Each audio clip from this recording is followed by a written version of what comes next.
Okay, so welcome all of you. Thank you for joining us for this end of 2 days. For everyone who's listening, we will be having a closing after this, so hang around for a bit. But this is the last exciting panel because we've got the heads of a few coaching bodies here going to enlighten us about a few things. So we've got Magdalena, how do I say your name? I'm sorry, Magdalena. Well, she's the CEO of the ICF and the executive director. And we've got Riza Kadila, and president of EMCC Global, and many other things. All of them do many other things. So just put the caveats there. They all do many other things. But we're going for the main titles for this panel. We've got Catherine Tulper, Global CEO of Association of Coaching and Executive Director, and Eve Turner, Chair of APEX. Would you like to tell us the long version of APEX, please, Eve? Good, and Carolyn's going to put it in the chat box. This is like a test, the Association for Professional Executive Coaching and Supervision. Well done. So, an interesting thing that happened this morning that was very spontaneous is Michael Kavanagh helped me in the welcome. And I ended up leading the conversation in a place that made me think about our panel here. It was like crossing over on some of the topics, but it was great because, it was a very good conversation, but it was more than that. It was really a lot of questions being posed to a lot of people. And the first thing that came to mind, the strongest thing for me, was around the concept of professionalization of coaching and the use of, people like to use the word industry, which I personally loathe, but people do use the word industry for coaching, and others, like Michael mentioned, called it a field of practice, which I hesitated to use, but I did in the end. And that was quite interesting. So I'm not going to go into why his explanation of why he calls it a field of practice. But contingent to all of that is ethics. That's what makes us all function really well in our practice. And that seems like a really big statement to make because we have a lot of other skills that come into coaching. But, fundamental to it is the ethics. It helps govern our behavior and our presence ultimately.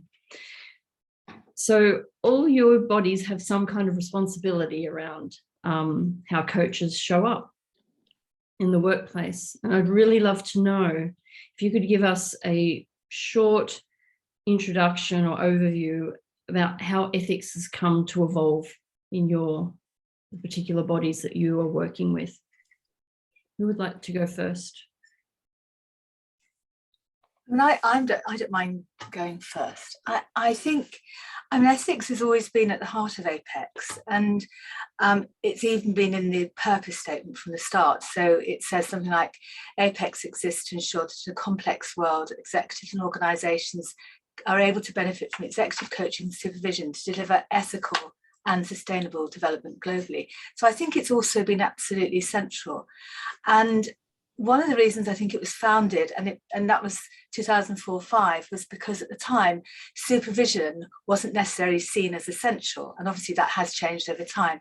So it was putting supervision into the title. And so it was absolutely central from the very start. I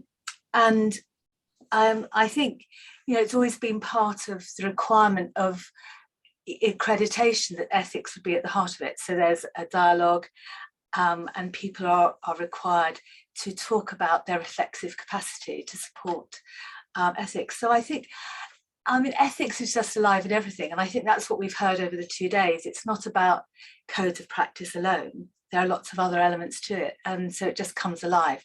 So I'm just going to stop there because I know everyone else wants to say something. So maybe Magda would like to pick up for me. Okay, thanks. I've been voluntold. That's thank you, Eve. Absolutely. Ethics, it's quite a passion for me. And at ICF, ethics is our core competency.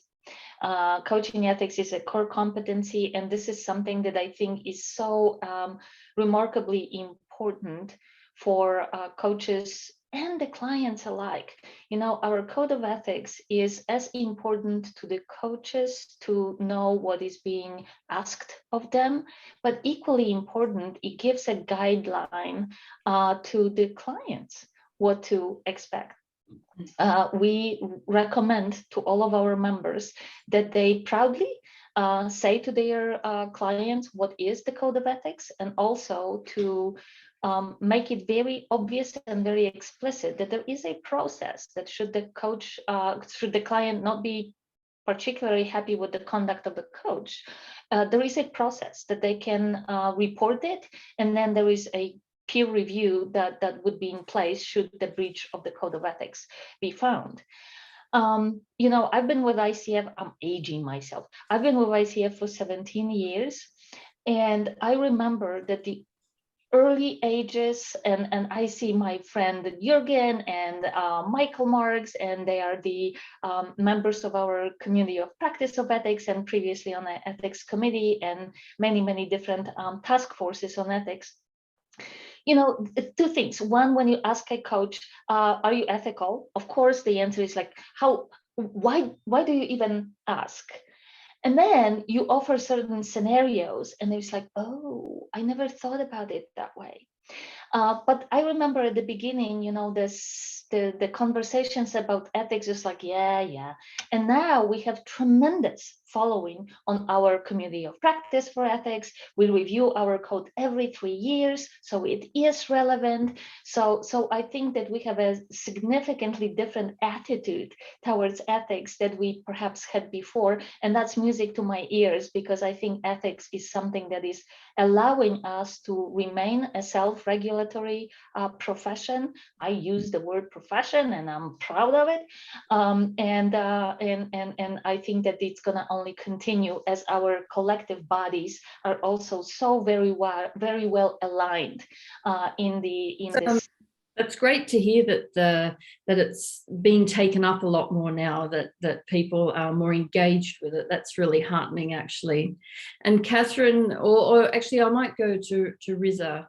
Would you like to tell us a little bit briefly, if you could, about the evolution of ethics in EMCC? And you're on mute. The story's great, I'm sure. Hello, everyone. And I'm so delighted to be with you. I'm such a lucky guy with all of you here. It's quite late evening here, but it's lovely evening. A wonderful way to finish the week, isn't it? Friday. Yes. And congratulations with this initiative. Congratulations with this platform. I think we definitely need platforms where we can really listen and to learn rather than to tell. And I think such platforms, we need more in order to really exchange. I sit here very comfortably because, everything I'm going to tell about, ethics in EMCs is also shared with my colleagues here, because it's been developed all together, isn't it? Back 2008, Dublin Declaration, before, after, and the Global Code of Ethics. So I'm not here to talk about it because I already have Catherine and Eve. And, we have now, I think, 9 organizations co-signatory. So industry, let's say you use industry, is shared. So it doesn't belong to EMCC. We are here to create the platform for everybody to join. It's not only, one size fits all. We have German, Italian, Portuguese, mentoring, coaching organizations. We do share, and then we're working on it. So there is the 3rd or 4th version coming. I'm going to talk about, what's on our agenda. And me, I've been around for a few years now. I always complain that, coaching is such a fragmented industry. So why? And maybe ethics is an area where we have so much in common, at least many. I also hope, and I don't understand, I don't know the history. I really wish ICF also be a part of this. And it shouldn't belong to anyone, but to all of us, so that we can work collectively all together to create at least one standard for this fragmented industry where we can all agree and work together to create, the future. Other than this, I'm not gonna, I see Liz here, my predecessor, she would know better about the history. But one thing I'd like to add, we are inclusive in our approach. So which means we are not here just for the coaches or practitioners, we are also for the buyers, the whole systems, academicians, it's in our charter, this approach. So I'm here for coaching rather than the practitioners. And coaching needs our support, because coaching doesn't only belongs to practitioners. It belongs to any profession in the world today, and in any profession there is the ethics issue. Last thing to add, in our case, we also have the ISMCP, International Standards for Mentoring and Coaching Programs, the standards for programs. And it's 6 different headings. And one of the, I think, 4th or 5th heading is ethics, ethical framework. So it's not only the practitioner, buyer, coachee, client, as you call it, and the practitioner, but also the whole program, the whole system.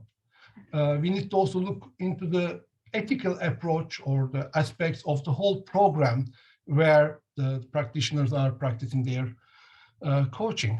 So I think I'm going to just stop here now, and we're happy to continue. And I'd like to hear Catherine. Yes, thank you. Yeah. Yeah, just to say, it's really good to see everyone again, and everyone else on the call.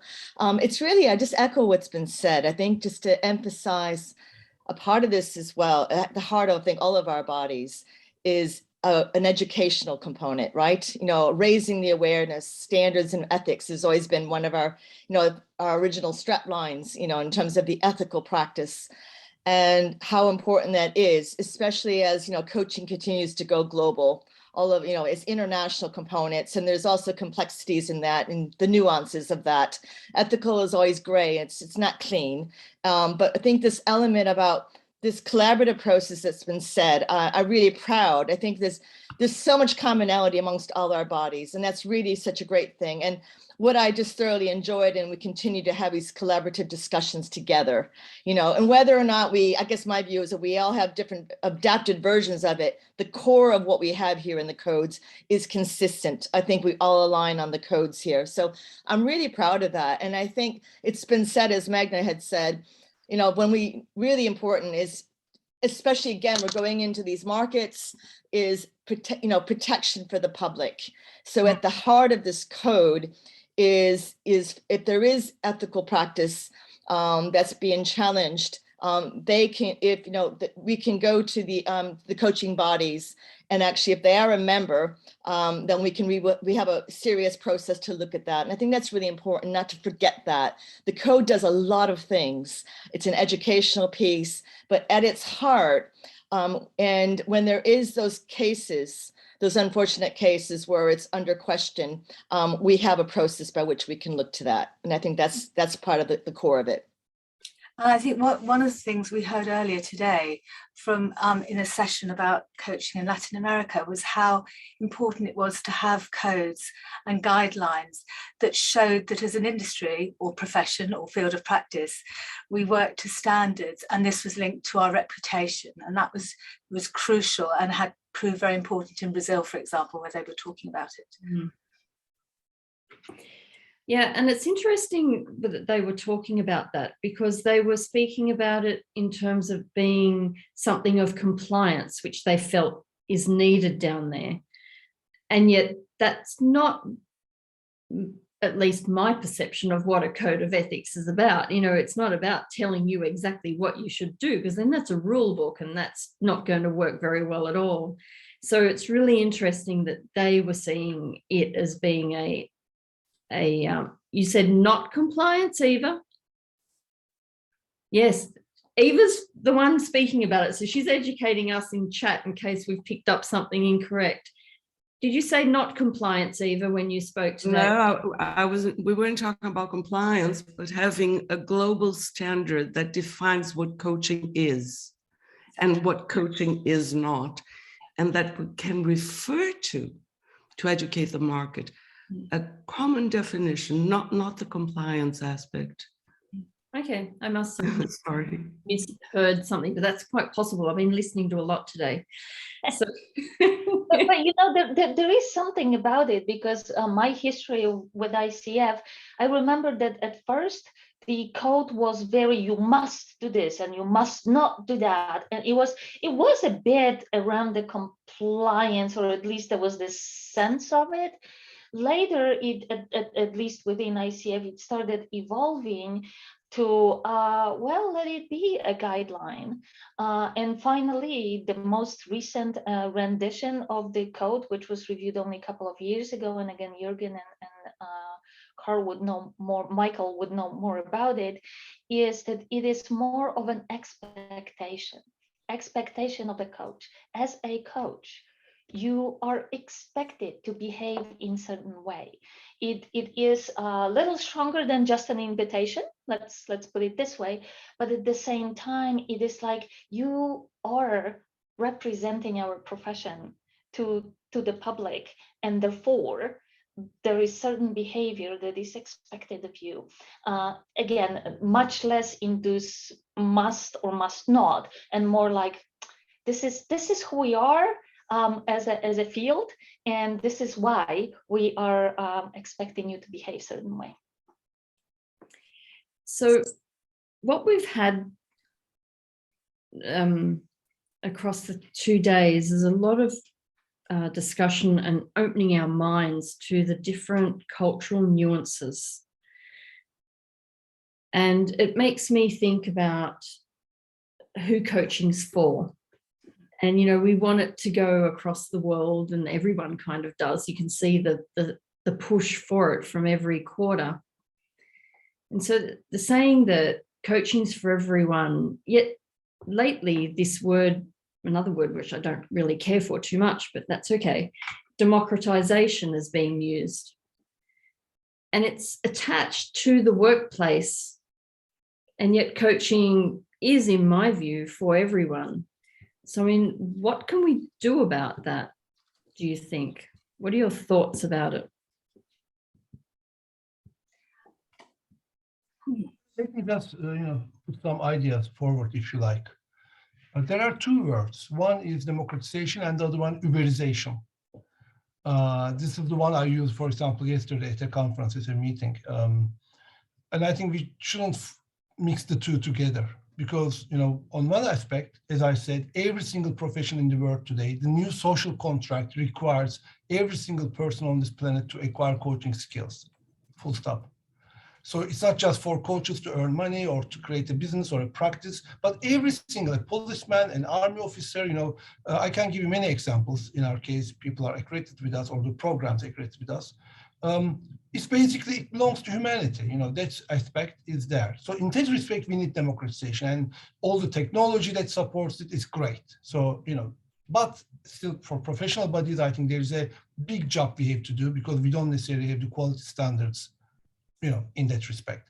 On the ethics side, my colleagues are working in the new code, in the new revision, to put into technology and working with minors and the cultures in the case. And I hope ICF will also join us. I really want, and I still couldn't understand history, why you're not a part of, why we are not having the same code, or I don't know, but it's my problem. I need to educate myself to understand. But anyway, with Catherine and Eve, they can further. I think the real danger for us is the Uberization. And Uberization is not bad, it's great. It's also creating a great business model. I'm just following, we have signed many MOUs with some of them. You know, companies are raising $20 million, $10 million, $50 million in different series, and to create this, the platforms to provide coaching to a larger, much larger audience. Some of them are coming from other fields. These are apps that already have 30 million users or whatever, and they want to onboard coaching. And the way they approach is Uberization. So it's great for everyone. There's a certain standards, but at the end of the day, when it comes to ethical issues, when it comes to ensuring quality standards, I'm not so sure as all the things that's been done by the professional bodies are there to be really used and benefited. we are not seeking for control. We do trust them, they do their best. But I think we need to enhance our collaboration, dialogue, in order to really understand how they will ensure their third-party quality assurance, external verification, or whatever you name it in their practice. Otherwise, on one hand, we're seeing the middleman is disappearing, we're reaching a much larger audience and everything, and it could be good business for us. We will have tens of thousands of more people to accredit with us, that's great. But it could be really at the detriment of coaching if we are not quick enough, active enough to have a say and sit on the table, be in the room when it happens with those guys. So I'm really passionate about this, and I don't know what to do. We are just at the start of this journey. So I will really welcome all my colleagues around the table to join forces in that respect. I was just thinking that, Riz, we've done a lot of collaborations, and I think that is actually what all our members want as well. I mean, that's what they tell us, isn't it? Work together. And I think there are two ways of seeing this, because one is about how we can offer coaching, supervision services more widely, and the other is how can we bring in a more diverse group of people into coaching. And yesterday, the EMCC had done this research into coaching, and one of the things that Maria Biscay was talking about was how it had become almost a master's level entry profession. Well, when that happens, and you think of the cost of training and what that means for where you were born and who you were born to, et cetera, and then the cost of professional body membership, accreditation, etc., it does mean there are going to be barriers as to who can afford to train and work. So I think that's one area. I'm not sure I've got the answers, but together maybe we can come up with some ideas. And apprenticeships are one of the things that have been happening recently, and that's been very helpful. And then the other way is, how do we make coaching and supervision services more affordable more broadly? And I know that all of our bodies do a lot of pro bono work and are very proud about the sort of work we do and the charitable work we do. But and actually that is where organisations like Better Up, Coach Hub or Saber, while they may pay coaches less, the thing they are doing is bringing coaching to more people at more levels and organisations. And so I recognise that. I'm reminded of a story that Peter Hawkins told in our book on systemic coaching, where he said he was delivering a workshop and a young black delegate in Cape Town stood up and said, "It sounds like the people with the big offices, the big cars, the big paychecks now get the big coaches. I think it's very expensive personal development for the very highly privileged." And I think all of us are worried about that. So it's something for us all to talk about. I know Magda was nodding because there's the ICF Foundation, of course. Yeah, several thoughts about it, because there are two terms being used currently, and I do not think they're the same. One is commodization of coaching, and the other one is democratization of coaching. Commodization, I'm purely against, because then there is not as much value. Democratization, which I define as the access, is a different story altogether. If you think about the mission or vision of ICF, where coaching becoming an integral part of a thriving society, that access is something supremely important. And it is an access for anybody who would like to be coached, but also an access to anybody who would like to become a coach, much to what you were saying, Eve. So I think that this is something very important. We just released the global awareness study that we do every 3 years with PricewaterhouseCoopers. And for the first time ever, we asked the questions of the clients, coaching clients, about the diversity and inclusion in coaching. Very intriguing findings. We will be publishing a lot of that. Because as I'm sure is true for other coaching bodies that are represented here, if you look into the entire 53,000 of ICF members, we are supremely diverse. It is more of a localized market, that it's not showing up in the same way. And that's something that's really important. One of the findings of the study I mentioned was, and we knew it before from studies done by somebody else, that people are a little hesitant to engage a coach that is not from the same population that they happen to be. So that's important for access, again, for coaches and clients alike.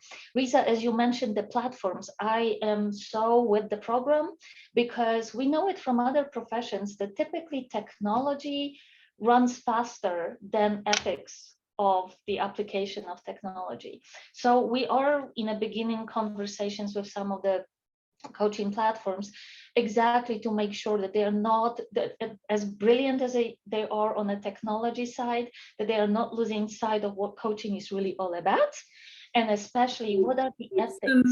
Excuse me, I'd like to hear from Catherine as well. Yes, of course. But I'd also like to know, Catherine, and any of you after Catherine has spoken, about who's going to keep them accountable, because there is that issue about accountability. You can partner with them and so forth, but they're still going to make up their own minds, is the way I understand it.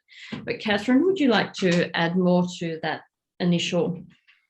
Yeah, I don't know if we can hold, I don't know if it's in our remit to hold them accountable.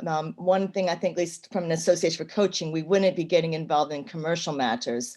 What we can do, though, is educate. And I'm sure I'm just going to put another perspective on that in terms of, I'm also for the fact that we want coaching to get out into the world. I think we're all aligned around that in its many forms.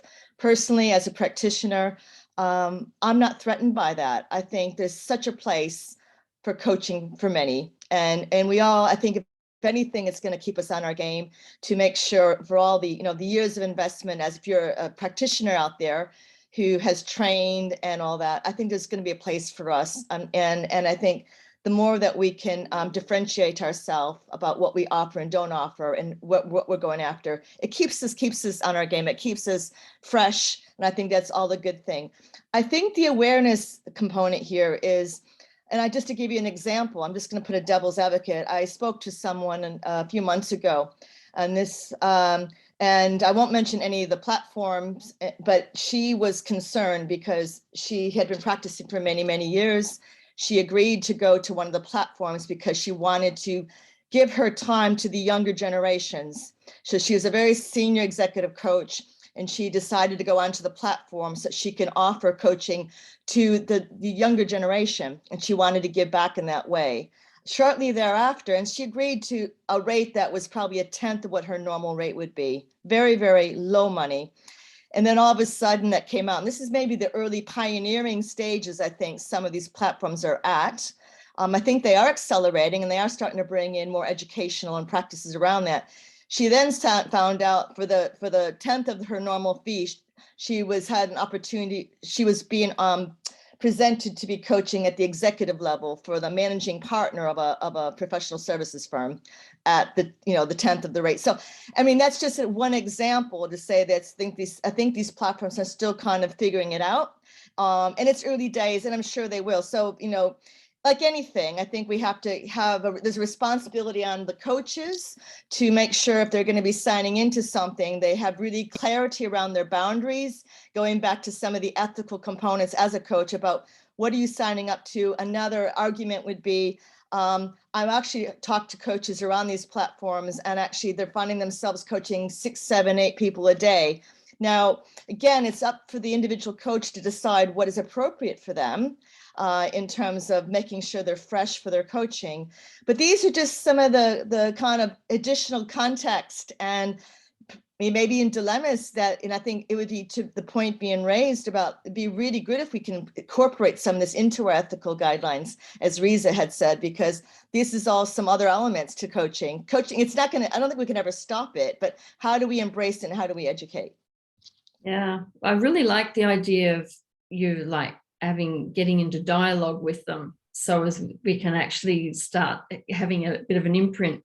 Because I think the challenge will be that, think about new coaches who are newly accredited through any one of your bodies. And so these coaching organizations are recognizing them. And then we're asking them to also make the ethical decision about, should I be working with this group? Are they the kind of people that are giving the supply that is appropriate? yet I really need my money. I want to get out there and get all my hours and even get a credential by getting hours. So there's a real tension for coaches. And it's an ethical tension. And how do you think that can be helped, or how can they be supported, or it's a problem? Very, very quick comment, two very quick comments. One is, that's why I use the word Uberization. I think when Uber came into play, all these topics came by the taxi drivers. You know, I don't want to compare, but it is another professional service. And that's happening here as well. And I hope they will find the right way, the right balance. But I think as professional bodies, our role is to engage into dialogue and to let them, my strategy, the way I'm still thinking about it, but I think the way we should move forward is not to tell them what to do, because we don't know how to run a platform business, okay? But maybe to create a platform for them to agree upon their standards, so that then we can add all the research, all the academic background, all our knowledge, whatever. But at the end of the day, we need to create big enough. I hate these fragmented industries, okay? They need to agree on whatever the rule book they want to play this game. Then I think they can also self-control, because we're not talking about regulation, we're talking about self-regulation in coaching. It should be the same for the platforms as well. One thing I failed to say, and I need to add that, I think in the democratization debate, our focus is and should be, I believe, on the democratization of the coach training. Because if you can train 8 billion people with necessary coaching skills, then the problem is solved. Everybody can find their own coach, and they can be their own coach or whatever. It's a bad news, maybe for practitioners, maybe not, I don't know. But at the end of the day, democratization of coach training should be also on our agenda, because even if we like it or not, it's happening, and it will happen more and more. Well, that's really interesting. And I'm kind of glad that you brought up coach training, especially since we're in an ethics conference, because I really don't know, because I haven't ever had to know, but I am really interested to know how the coaching bodies are attending to ethics in training of your accredited coach training peoples. So do you get what I mean, though? So you accredit coaches who go and want to train other coaches. And I'm wondering what you do, what your process is, or what point of focus there is, or maybe you recognize it's something you need to work on, I don't know, in relation to making sure that ethics is well entrenched in their training. Very quick comment, and I will shut up. Our accreditation process is aligned with the lifelong learning framework, UNESCO, and European higher education framework. So all our procedures are aligned with these global frameworks. And ethics plays a very core, important role in this debate. And we also make sure that our providers are also bringing along third-party quality assurance systems, external verification. And I'm so happy, because just to test the grounds and to learn about it, I also put my own training program to the accreditation with ICF. And the new format, I love it. It's very similar to our approach, but much better organized, I should say. I like ICF in the way that you organized. But at the end of the day, once you embed the third-party quality assurance, the checks and balances, and all the necessary external verifications in the system, which is all aligned by the higher education framework globally in the world, I think we are on the right track. And I think that's, at least for us, our approach to really put ethics in the core of the debate. Okay, so there's a bit of a corner being turned there, it seems. Anyone else got any comments about that? Yeah, I would love to, because it's not for many years, but we actually developed a separate code of conduct for coach training providers at ICF.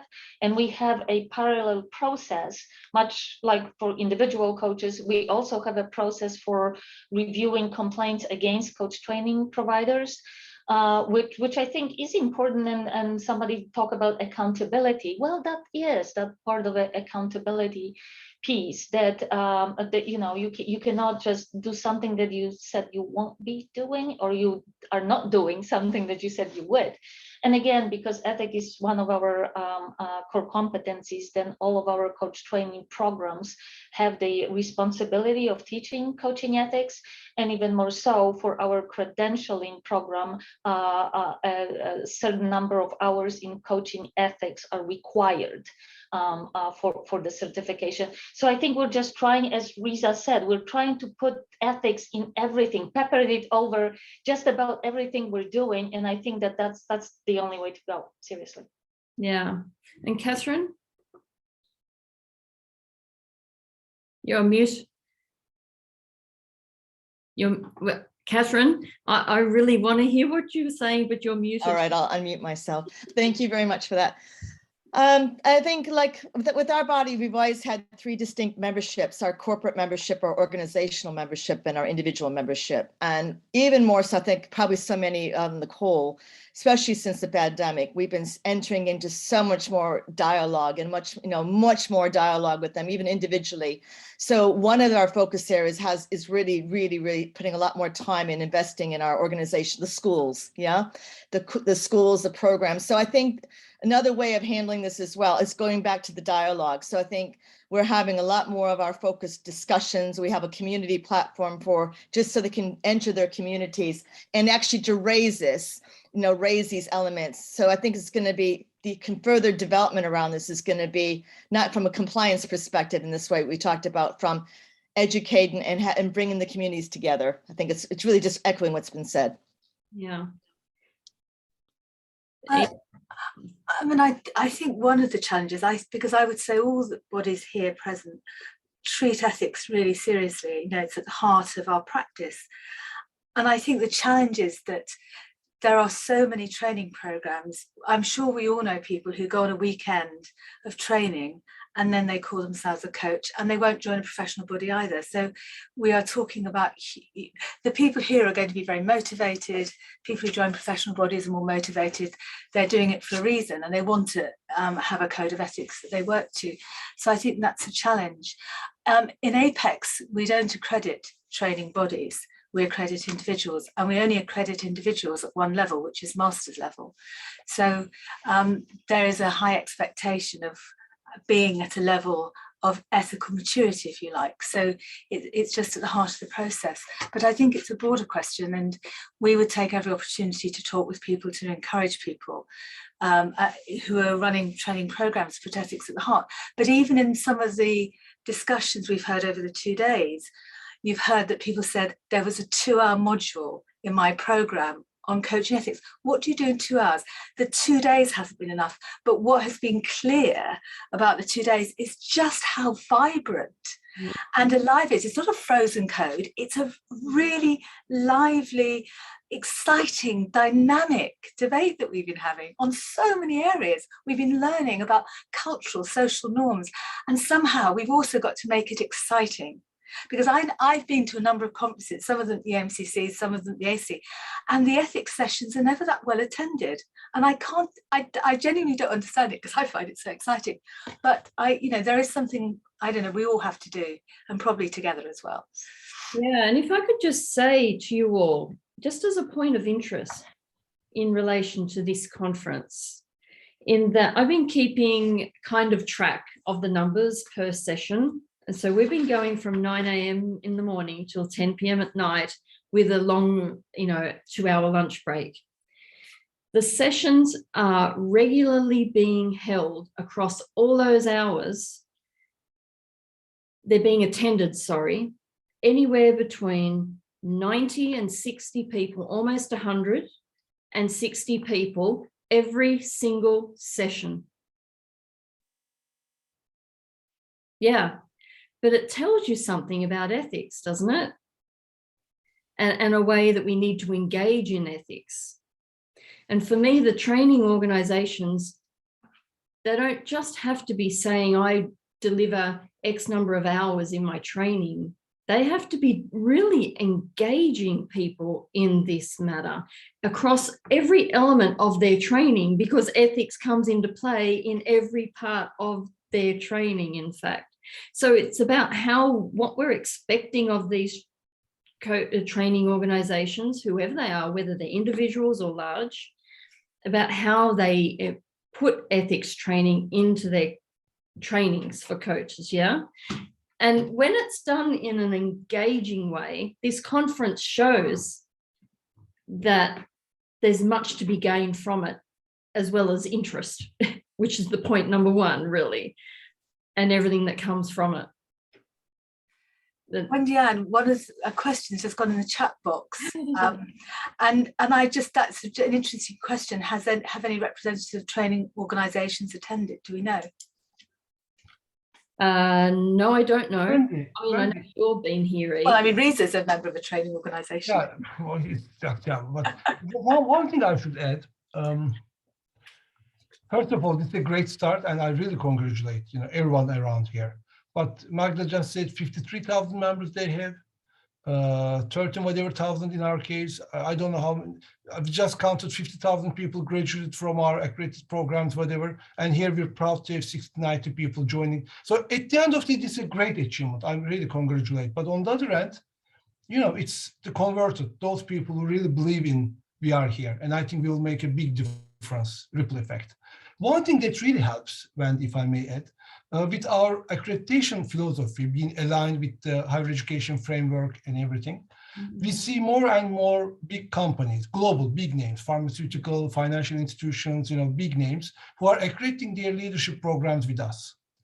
And the same goes for the big universities. Some of the universities, they were really, really critical on professional bodies. Now, with our approach, with this approach, and I'm sure it will follow the same thing with ICF, they are more and more open to get this, dialogue with us, because we don't tell them what to do. We just show them the methodology, and they are, do whatever. And they're all also abiding with their own code of ethics. When I talk about any big industry, they also have their own. Of course, we do criticize big business with ethical issues and everything as a consumer, but at the end of the day, everyone is trying their best to really position themselves, because at the end of the day, we live in a very inclusive society. We have to. You can't really exclude anyone. So in that respect, I think more and more dialogue, and we are working a lot with European Commission, for example. The whole Europe is changing now the individual learning accounts concept, the whole flexibility of labor force, and we're working on the vocational trainings and all those stuff with European Commission.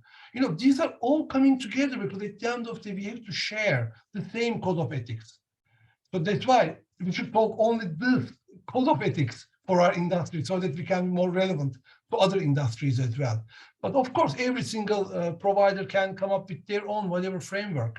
But ethics is, for our own offerings, is really being helped by other industries, their own ethical codes as well. Yeah, it's interesting you say that, because there was some dialogue about that. I think it was earlier today, about the suggestion of not just looking at ourselves in our own field of practice, but actually looking at others and getting more from that. So it's a really good point. I love these discussions, because I have my own views, but they're like whatever, they're my own views. But the fact is that if you voice them, it starts the conversation, and it actually brings everything that you guys are doing alive as well. And from everyone having an input, then change happens. That's how we're all evolving, I guess. So even if I sound a bit antagonistic, it's only for the greater good. So we've got like 15 minutes left, and I would like to be quiet. I'm just looking, has anyone got a question while I just look at... I just like to pick up on what Sonia said, because Sonia's just said she's done a whole semester on ethics. And I just want to say, here, that's fantastic. And that's at Cambridge University. One thing I wanted to also say is, we do as professional bodies, when the industry is in dispute, we had formed the GCMA some time ago, and what that did, having these conversations, and we can make that even more inclusive.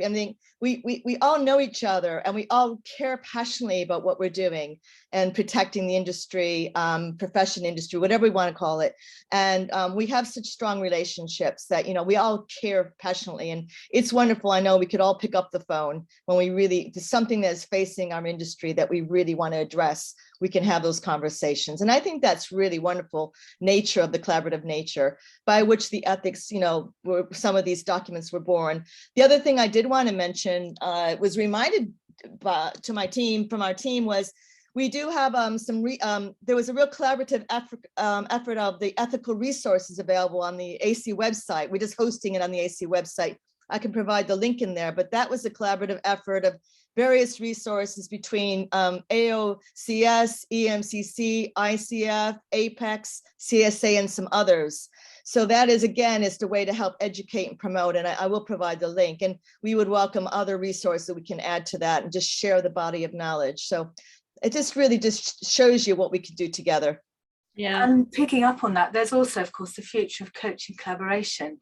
And one of the things that's happening at the moment is the white paper that's being written on ethics and disruptive technology in coaching. So there is a lot going on, and it's going on between us, but not always perhaps known to our members. Mm. And I wonder why that would be. Well, I don't know. Because I'm sure we all write about it in our newsletters, but maybe they're just not the things that that people remember. And there are other things, like there's recently a roundtable being created in racism and coaching.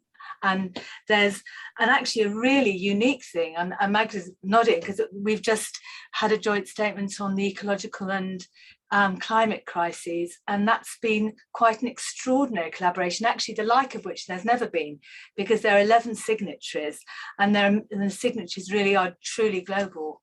And so that it is happening, and I think it is helping to make changes and get us involved. I think people have, to go back to the thing about codes, people did see them perhaps at the start as more compliant, but I've been reading the codes over the last few days, and I might put a few clauses I found in the chat box, because there's so many that are about society and our role in society. And I like the ICF, which says it's no longer enough to not do harm, you actually have to do good. And I think there's more that's being talked about than necessarily people have realized is being talked about. It really comes alive when you read them. So we've got 10 minutes left. Does anyone want to go off mute and say a few words, like ask a question of these people while we've got them here in one room? I just wanted to emphasize, and it was mentioned within the Global Code of Ethics supervision. And one of the things we have been coining out there, which is, I don't know if you want to say supervision is a subset of this or not, but as we know, is because we have our corporate membership, and the word supervision just doesn't work with a lot of our corporate members and internal HR and talent sponsors. And even many coaches have how about that debate about the term supervision, but what I think care passionately about is what it's about. And one of the languages we're using, which seems to work well, is professional reflective practice. And that is language is defining what it is, because I think there's so much still with the stigma of supervision or the word. I think we're getting there, by the way. I think from where we were with 10 years ago. But I just wanted to just share, if you're looking at internal coaches or even leader coaches, which is we have a membership for leader coaches in corporates. And when I share about that practice of professional reflective practice, people get that. That's not our term. That is a term of professional practice, and what that brings and what that could bring, and that component of that, which really ties in well, I think, to ethics. Someone's just written thanks, Catherine, a question there, which had made me think of another question. And that is, how do you manage the ethics within your organizations? So it's not just about having a code of ethics that is looking at, point of reference for all the coaches who are accredited, but within your organizations itself. Yeah, if I may, we actually do have a code of ethics for our leaders within ICF system. That's a separate code because, and for the longest time, we really tried to make just the one because it's simpler. But then just about every section of our professional code of ethics starts as a coach. And then when we ask people to step into leadership positions within the organization, it is not because they are coaches, it is because we ask them to lead the growth of the organization, and that's a different role. So this is why several years back we developed a code of conduct of the ICF leader, and that applies to not only to our chapter leaders but to our global boards and staff alike. And also what we do is that we link our organizational values into our code of ethics, so that there is a congruency as much as we can have it throughout the entire system. Again, something that we didn't think about at the beginning, but it proves to be very useful. Okay, thank you. Catherine? Yeah, we don't have a written one. I like the idea of that though, but I think echoing what Magna says, we certainly, values is really important in coaching conversation. Coach approach is one of our values. And so we really aim to keep each other honest and having that invitation for feedback and actually share that. We try to continually to stay connected to our members if there's anything that's concerning. We have communities of practice of our members. So do we need to have it written? Actually, I quite like the idea of that. So thank you for that idea. I think it's really all worth discussing. Eve? We have a complaints process that applies to all of us. And so as members and members of the board, so we can certainly use that. And we're run by volunteers, so we don't have leaders in the same way, but actually that is an important element about how we treat each other. One of the things that I suppose we would all say this about our organisations, but we always say we're by members for members, and so we would expect the values and purpose of the organisation to apply to all of us equally. Yeah, so it's interesting that you were making the distinction between whether the type of organisation it is. And I mean, I would imagine that ethics just runs through it regardless of the type of organisation. But Riza? In our case, we have a council structure, which means we have affiliated countries that make up the council.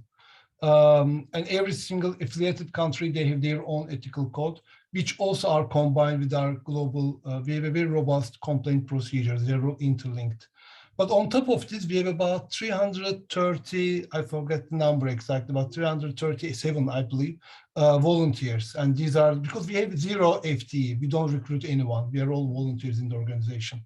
And this 330, whatever, the exact number, I don't remember, volunteers, each one of them, they sign a contract, not a contract, but a kind of framework agreement with EMCC that really defines their roles, responsibilities, and everything, including the ethical aspects. And now we started for the last 2 years to ask for a declaration of disclosure about conflict or benefit that they make out of this role, their role in the EMCC. It's a, we can't police, we can't really tell people what to do. We have such a complicated structure, but we decided 2 years ago, I believe, that we should have a kind of transparency, and transparency is one of the best tools for governance, best governance. So we are now collecting all these declaration forms from our volunteers to also let them be aware of any ethical dilemma they may have by being a volunteer or a leader in our organization. It's a kind of learning process. It's a reflective process for all of us. That's brilliant. So I mean, that's just highlighting how ethics within your organizations has evolved, that it's not just about the coaches and that, but it's also about how you're all functioning in the organization together. And this is wonderful news to hear, and it's great that it's being recorded so other people will be able to hear this, because I'm sure they'd be very interested. So as I mentioned, we had a complaints process, Wendy-Anne, and yes, we did. One of the things we do, because every year all the people who are accredited through APEX have to do a renewal, and that includes a statement where they say whether they've had a complaint against them, etc. So we are trying to monitor things, and also through requiring an annual CPD statement and supervisor's report. It is a way of doing something. So we've got like 4 minutes left. And do any of you have anything in particular, like a one-liner you'd like to take away, leave us with here at almost 10 p.m. at night after 2 long days? Well, I noticed David's on the call. David Clutterbuck's on the call. Fabulous. David, come on in and say hello. Pin him. In Bermuda. Somebody should pin him to bring him on like screen. So Can we pin him? He might David, you're muted. who is the David, you're pinner muted. here? The pinner. Okay, unmuted. Oh, there there we you go. are. I just Yeah. pinned you. Yes, I've just been come from a meeting with a lot of Bermudan coaches. So, David, you were one of the founders of the EMCC. If you have comments to make around any of this topic that you may have listened in on. I've only been in for the last 2 or 3 minutes. I just caught Risa's comments at the back, so I can't. I need a bit more steerage than that. Yeah, fair enough too. So we've been I was actually asking them about how ethics was playing out within their organizations, not just in how they set it up for their coaches and coach training organizations that are accredited with them. So everyone was making a comment around that. And then someone said, you were here. So I said, okay, come on, David, in you come. So we were finishing up. Unless you've got something specific to say right now, David, I might ask everyone else if they want to say a final word, and we'll get onto the closing. No, David's quiet. Has anyone else got a final word? No? Sure thing. Come on. How could you not? As I said, I do have a very soft spot for ethics. I think that this is absolutely phenomenally important for us, being non-regulated profession, to keep ethics front and center for all of our members. But as we heard it so much already, it is also a very important piece for our clients to know what to expect. And code of ethics and our respective credentialing programs are for the protection of public. So let's not lose sight of that, and at the same time keeping that parallel track of running our organizations as a very highly ethical and transparent body. So thank you for this conference. Thank you for the invitation. Yeah, well, I would like to, while I've got you all here, actually thank all of you as representatives of your organizations for supporting the conference. You know, we've had your people in our organizing team, and so sometimes I've been communicating directly with you or through them, and your support for the conference has helped a lot. The communication around the conference, I'm sure, has enabled or helped so many people join it. People tell me, because I really don't know, but apparently, you know, the numbers we've had of registrations is really high for a first off conference. And it's quite astounding given the topic of ethics, and people like to run away from the topic, and we've drawn them in and engaged them, and it's been really vibrant. So thank you very much for your help in the various different ways, predominantly around communicating to your communities. And thank you, Wendy Ann. I mean, I've been at most of the conferences. It's just been extraordinary. It has been such a privilege to take part in so many rich discussions. So I think you deserve a round of applause, because everyone's putting messages into you in the chat box. So I think we ought to just applaud you for what a wonderful, wonderful 2 days it's been, and all the work you've put into it. I mean, a labour of love might not always have felt like that.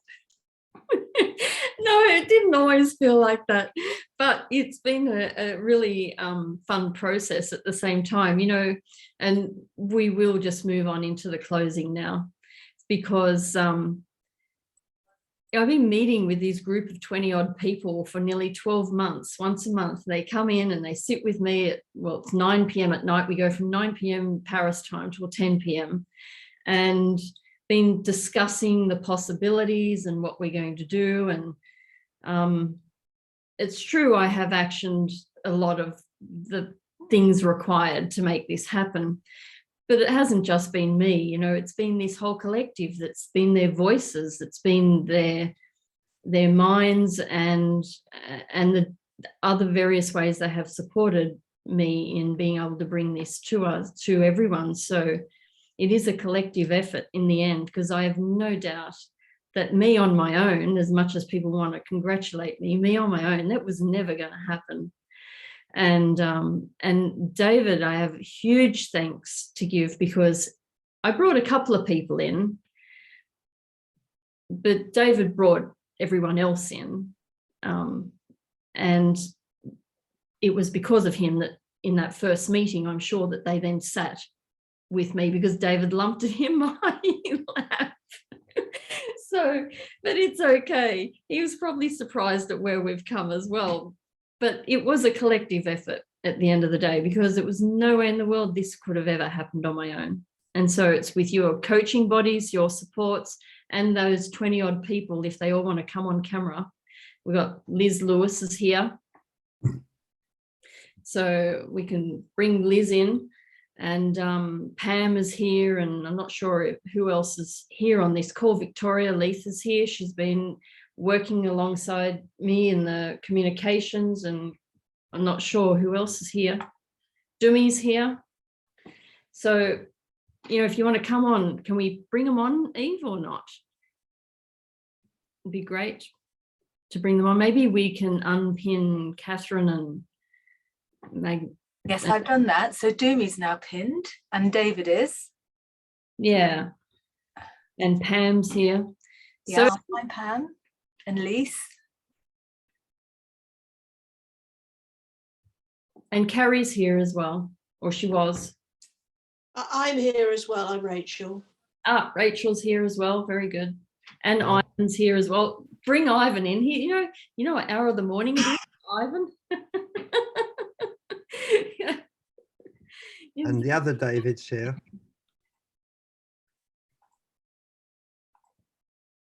So these people I've been working with for 12 months, and it's nice that we can see their faces, because everyone should be giving these people a huge, and others who are not on the call, a round of applause for all their work in helping us bring this to all of you. I don't know where we're going for the future, which is a strange position to be in, given we're talking about coaching, and that's very future oriented. We don't know those answers yet, but we will meet in April or so once I have a break, and we'll have a chat about the conference and how it's gone and what we might be able to do with this space that we have and the interests that we have. I have a slide or two to share. I'm not sure if it's going to work, and you'll have to excuse me because it is getting a bit late for me now. We're a bit long in the day. I think I'm just going to put the slide up like this and try, and it won't work. Well, I'm not going to do that. Sorry. At this end of the conference, I'm not going to do that. I would, if you could, put in the chat the answer to this question. Now, when we started, David challenged us in his welcome about our mindset, the different things we're thinking about coaching, and hopes that we get challenged. And so the question for you to answer is that what would be one of your assumptions that has been most challenged from this conference? If you could put that in the chat, if you're willing to own up to it. I was going to do a Mentimeter, so it would have been all anonymous, but I can't do that now. I don't want to work it out. So if anyone has any, what challenged you the most? Or even, what is something significant that's kind of really stood out and you're thinking, wow, I just hadn't really given that a lot of thought. I wouldn't have thought that would be influencing my coaching practice. Just something of significance. If anyone wants to share, it'd be nice to know that it's had some impact. Yeah.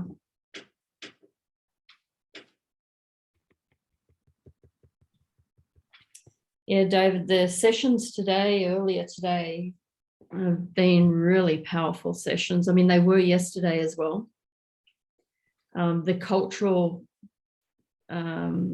talks today have been really powerful and opened up people's minds in a way, I'm sure. You could tell through the chat in the day that it really it did its job.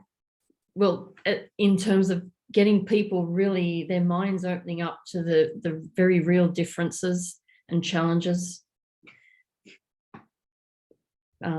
across the cultures in relation to ethics, that it shows up differently. It was very powerful.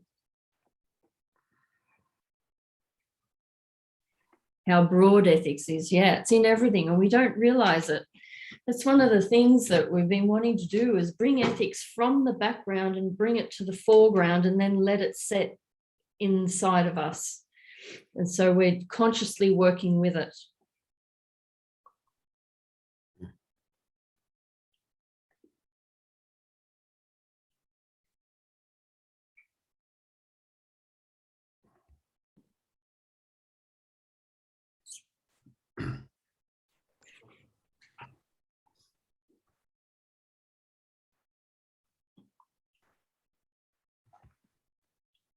Complexity of ethics. Yeah, it's messy. Messy. Both David and I have spoken of it being messy. Oh, wrong slide.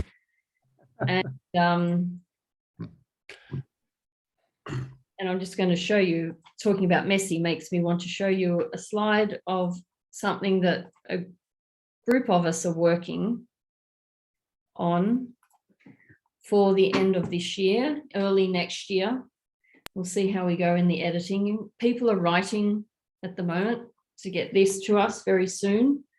And so it'll be a nice, very large volume of work that will be highlighting the research of ethics, not that bit, research of ethics, and but how it all gets pulled into practice, a really big focus on practice with case studies. And why is that not working? There we go. I don't want it to move, but you can see it as it is. So look out for it at the end of the year. We will communicate it on LinkedIn, no doubt. And does anyone here want to say any final word, like any part of the organizing team? I would love to hear from you, just some thought, come on camera and say a couple of words.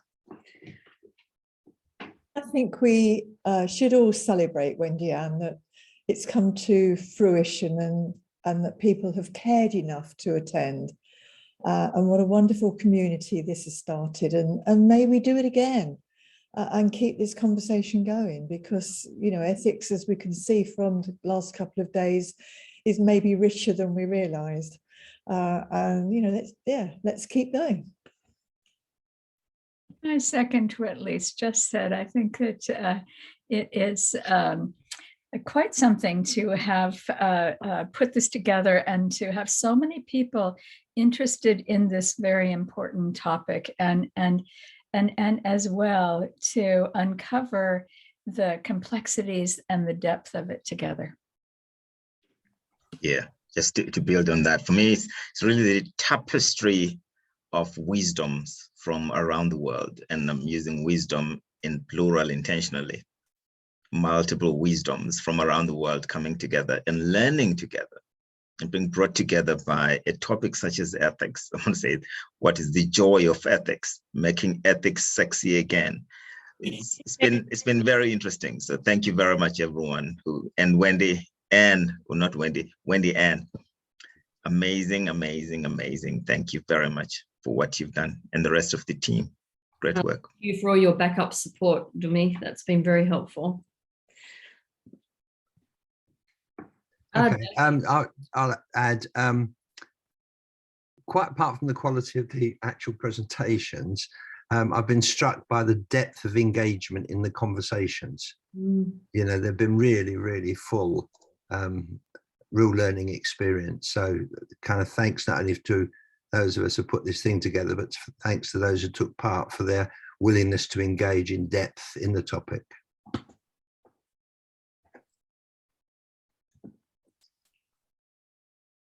Anyone else? For me, maybe I hope to see a second iteration happening across Europe and Asia, maybe the next one that can bring in more diversity into conversation. Sorry about my voice, it's 5 in the morning here. I know they want one in China in Chinese. That's been made very clear. They will have translators organized and everything. And David, yeah? I was just going to say, I guess I have one question. Was it fun? You asking me or everyone else? I'm asking everybody, actually. What was it fun? I realised at this late stage in my life that was it fun? It's probably the most important question to ask. Yeah. You know what, David? It was fun right until the end of Pam and Peter's talk, and my computer shut down, and I thought the whole Zoom was lost and everything. And thankfully the host had somehow been automatically switched over to Eve or someone, I don't know, but it was saved, thank goodness. I was having a heart attack. So that wasn't so fun, but everything else has been fun. And people have been really engaged, even in the networking. Yeah, I've not been in, but all the reports are that the networking was well attended and very engaging. I thought Carrie was here, but I think she's left us. Yeah. All right. Well, that's it from me, everyone. I'm happy to go for a glass of wine. Thank you, all of you who are pinned here and the others who are not with us for helping bring this about. Like I said, it wasn't a solo job at all. And we'll see. I don't know where we're going to go, but let's explore it and see how we might be able to keep engaging the topic across time. And I'm going to take a break for a couple of days now. So thank you everyone for joining us, and we'll be in touch via email and LinkedIn, I'm sure. We'll see you later. Bye. Bye-bye. Thanks. Bye. Bye. And well done. Bye, well done. Thank you. Thank you. Thank you from the bottom of my Bye-bye. heart. Thank you very much. Bye-bye. Bye.